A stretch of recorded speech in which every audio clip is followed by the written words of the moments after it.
পুরস্কার দেওয়া হয়েছে এটা সত্য, ওই যে সম্মেলন হয়েছে এটা সত্য, সেইখানে যে পৃথিবীর এই যে 9 জন রাষ্ট্রপতি, প্রধানমন্ত্রী, জাতিসংঘের প্রেসিডেন্ট সহ প্রাক্তন তাকে দাওয়াত দিয়ে দিয়েছে সত্য।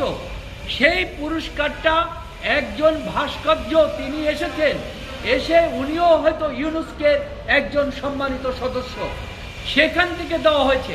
এইখান থেকে একটা প্রেস রিলিজ একজন কেরানি টাইপের একজন ব্যক্তি হয়তো দিয়েছেন, সেটাকে তার নামে দিয়ে চালিয়ে এই ধরনের বক্তব্য, এটা উনি আসলে ভুলভ্রান্তি হতে পারে। আপনারাও যখন পত্রিকায় বিজ্ঞাপন দেন পরবর্তীতে সংশোধনী দেন যে এখানে হয়েছে, এই হলো বর্ণনা দিলাম গ্রামীণ ব্যাংকের টাকা সম্পর্কে, টাকা পয়সা, এমনকি পয়সাটা পর্যন্ত আমি বলে দিয়েছি। তো সুতরাং এইটা ডক্টর ইউনূস সাহেব তার জীবনটাকে উৎসর্গ করেছে জনগণের জন্য। আজকে সারা পৃথিবীতে